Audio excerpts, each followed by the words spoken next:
ఒక్కసారి కొమ్మూరి గోల్డ్ కి కాల్ చేయండి. తాకట్లో ఉన్న మీ బంగారాన్ని విడిపించి మార్కెట్ ప్రైస్ కి వాళ్ళు కొనుక్కుని మిగతా డబ్బులు మీకు ఇచ్చేస్తారు. హలో అండి, అందరికీ నమస్కారం. నాతో ఉన్నారు ప్రముఖ సామాజిక రాజకీయ విశ్లేషకులు అంకంరావు గారు. సార్ నమస్కారం. నమస్తే కట్టవారు. Sir, Sajjala Bhargav YCP social media మాజీ ఇన్ఛార్జ్. ఆయన గత 3 రోజులుగా పోలీసు విచారణ ఎదుర్కొంటా ఉన్నాడు. పులివెందల డిఎస్పీ మురళీనాయక్ ఆయన విచారిస్తూ ఉన్నారు. అయితే ఆయన విచారించే క్రమంలో ఏ ప్రశ్న అడిగినా సరే మౌనమే సమాధానం అన్నట్టుగా తెలుస్తుంది. ఇప్పుడు చంద్రబాబు మీద, పవన్ కళ్యాణ్ మీద ఈ రకమైన పోస్టులు ఎవరు పెట్టమన్నారు అంటే దానికి మౌనమే. తర్వాత ఈ కంటెంట్ అంతా నువ్వే చూసేవాడివా లేదా పైనుంచి ఎవరైనా పంపించేవాళ్ళ, దానికి మౌనమే సమాధానం అన్నట్టు. ఈ సోషల్ మీడియా టీంకి జీతాలు ఏంటి, వాళ్ళకి సంబంధించినటువంటి రకరకాల ఖర్చులు ఇవన్నీ ఎవరిచ్చేవాళ్ళు అంటే దానికి మౌనమే సమాధానం అన్నట్టుగా తెలుస్తుంది. ఈ మౌనం వెనక ఉన్న అంతరార్థం ఏంటి? ఈ మౌనం అనేది ఈ విధంగా 300 రోజులు ప్రశ్నించినా కూడా అట్లానే వస్తాయి. 3 రోజులు కాదు, 300 రోజులు అతను పిలిపించి మాట్లాడినా కూడా ఇదే సమాధానం వస్తుంది. అంత తప్ప వేరే అతని నుంచి వస్తుందని చెప్పి మనం అయితే ఆశపడాల్సిన పని లేదు. ప్రపంచం మొత్తం తెలుసు ఎవరు ఆధ్వర్యంలో నడిచింది ఇది, ఎవరు నడిపిస్తున్నారు, ఎవరు ఆర్థికంగా వెనకమాలు ఉన్నారు, ఎవరు భుజాన్ని వేసుకొని చేశారు. జగన్మోహన్ రెడ్డి ఏంటి, లేదంటే సజ్జల రామకృష్ణారెడ్డి ఏంటి, ఎందుకు దీన్ని నడపాలనుకున్నారు, ఈ విధంగా బూతు రాతలతోటి, అలాగే వాళ్ళు ఏ విధంగా దీన్ని జనంలోకి తీసుకెళ్లాలనుకున్నారు, బూతు చిత్రాలతోటి వాళ్ళు ఏం చెప్పాలనుకున్నారు, ఇవన్నీ చూసింది సజ్జల భార్గవ రెడ్డి అతని ఆధ్వర్యంలో 130 మంది. ఇది ఎక్కడ? తాడేపల్లి ప్యాలెస్ పక్కనే. దూరం కూడా కాదు. ఇంకొక విమర్శ కూడా ఉంది సార్. వైసీపీకి ఎవరైతే అనుకూలంగా ఉండే వ్యక్తులు ఉంటారో, ఎగ్జాంపుల్ రాంగోపాల్, ఆయన ఖాతాను కూడా వీదే మెయింటైన్ చేసేవాళ్ళు. వీళ్ళ దగ్గర లాగిన్స్ ఉండే, వీళ్ళే ఆయన తరపున పోస్టులు పెట్టేవాళ్ళు. వీళ్ళే చాలా మందివి. వాళ్ళ ఎవరైతే తెలుగుదేశం పార్టీకి ఆ రోజు వ్యతిరేకంగా ఉన్నారో, ఎవరైతే పోస్టులు పెట్టారో వాళ్ళందరి ఖాతాలు కూడా ఆపరేట్ చేసింది ఈ సోషల్ మీడియా వాళ్ళే, ఈ 130 మందిలో వాళ్ళే. అదే దాన్ని పర్యవేక్షణ చేసింది సజ్జల భార్గవ రెడ్డి. పైనుంచి మొత్తం చూసుకుంది సజ్జల రామకృష్ణారెడ్డి. ఇప్పుడు సజ్జల రామకృష్ణారెడ్డి ఫ్రస్ట్రేషన్ కూడా కొడుకు దాకా వచ్చింది. వీళ్ళు లోతుగా విచారిస్తున్నారు, అన్ని విషయాలు బయటకు వస్తున్నాయని చెప్పనే అతను ఈ మధ్య కొంచెం బ్యాలెన్స్ తప్పి కూడా మాట్లాడుతున్నాడు. కళ్ళ ముందు మనకు కనపడతానే ఉన్నాయి. చెప్తున్నాడా? బ్యాలెన్స్ తప్పి మాట్లాడుతూ ఉన్నాడు.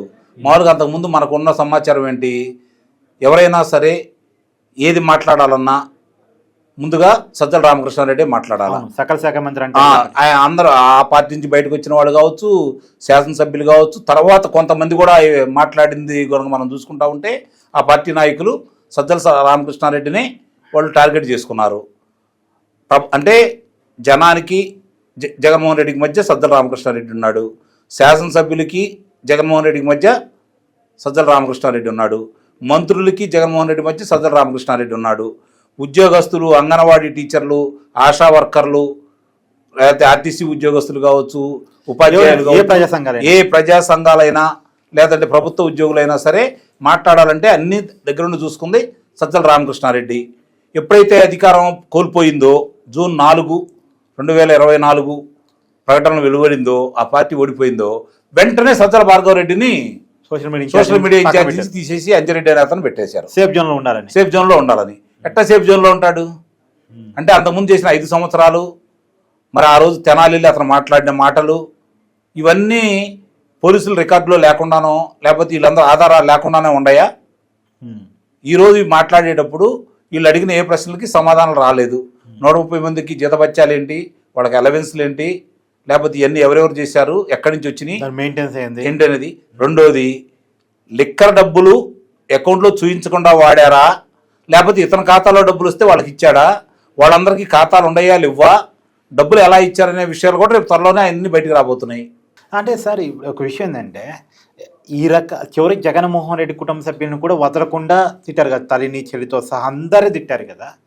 అయితే ఎందుకు అతని విషయంలో తీసుకోవాల్సినంత కఠినమైనటువంటి వైఖరి లేదు ప్రభుత్వానికి అనేటువంటి విమర్శ కూడా ఉంది. అంటే ఇక్కడ వర్రా రవీంద్రారెడ్డి పేరు మీద వచ్చినటువంటి ఇది సంబంధించి అతను అరెస్ట్ చేశారు. చర్యలో భాగంగా అతని మీద చేయాల్సింది తీసుకున్నారు. ఇతనికి ప్రతిసారి న్యాయస్థానం అడ్డుపడతా ఉంది. మీరు ఇది గమనించండి. ఇతని మీద ఏదైనా న్యాయరక్షణ పొందుతున్నాడు. అతనికి ఉన్నటువంటి హక్కుల్ని న్యాయస్థానం కాపాడుతుందని చెప్పి భావిస్తున్నారు. సరే, అది పోనీయండి.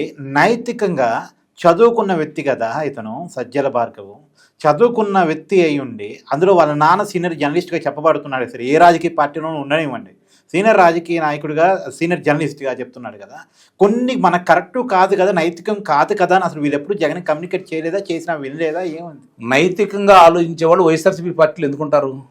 నాకు అది చెప్పడం ముందు. అంటే చదువుకున్నాడు కదా. చదువుకున్న వాళ్ళు ఎంతమంది లేరు దాంట్లో? ఇప్పటికీ అదే విధంగా కొనసాగుతూ ఉన్నారు కదా. చదువుకుంటే ఉద్యోగం చేస్తే ఎంత డబ్బులు వస్తాయి, ఒక గంట దాన్ని కేటాయిస్తే ఎంత డబ్బులు వస్తాయో వాళ్ళకి తెలుసు కదా. కాబట్టి ధనం మీద ప్రేమ ఉండాళ్ళు, మామూలుగా ఇలాంటి విషయాలు అయితేనే మనకు డబ్బులు వస్తాయని భావించేవాళ్ళు, ఇదే కరెక్ట్ అనుకునేవాళ్ళు, వాళ్ళందరూ అదే పార్టీలో ఉన్నారు కదా, కళ్ళ ముందు కనపడతానే ఉంది కదా. అంటే వేరే పార్టీలో లేరని కాదు, ఎక్కువ మంది దాంట్లో ఉన్నారు. గమనించుకోవాల్సిన అంశం ఏంటంటే ఎక్కువ మంది దాంట్లో ఉన్నారు. ఎందుకంటే వేరే పార్టీలో స్వతంత్రం ఉంటుంది, ఏదైనా తప్పు చేస్తే ప్రశ్నిస్తారు, మాట్లాడుకుంటారు, ఆ పార్టీ మీద అలుగుతారు. కానీ ఇక్కడ జగన్మోహన్ రెడ్డి ఏది చెప్తే అదే వేదం కదా. ఇక రెండోది ఉండటానికి వీల్లేదు కదా, ప్రశ్నించడానికి వీల్లేదు కదా. కాబట్టి ఇది అందరికీ తెలుసు, జగన్మోహన్ రెడ్డి ఆధ్వర్యంలోనే, వాళ్ళ కుటుంబ సభ్యుల ఆధ్వర్యంలోనే ఇది నడిచింది, అక్కడి నుంచే ఫండింగ్ వచ్చిందని చెప్పి ఆ ప్రపంచం మొత్తానికి తెలుసు. కానీ ఆధారాలు కావాలి కదా న్యాయస్థానానికి. పోలీసులైన ఆధారాలు సేకరించిన తర్వాత న్యాయస్థానం ముందు పెడితేనే కదా న్యాయస్థానం చర్యలు తీసుకునేది. కాకపోతే ఇప్పుడు ఇవన్నీ కూడా పోలీసుల వాళ్ళు అతను ముందు పెట్టి, అతని స్టేట్మెంట్లు కూడా రేపొద్దు న్యాయస్థానం ముందు పెట్టినప్పుడు న్యాయస్థానం అతనికి ఇచ్చిన వెలుసుబాటును రద్దు చేసి అరెస్ట్ చేసిద్దని అయితే నేనైతే భావిస్తున్నాను.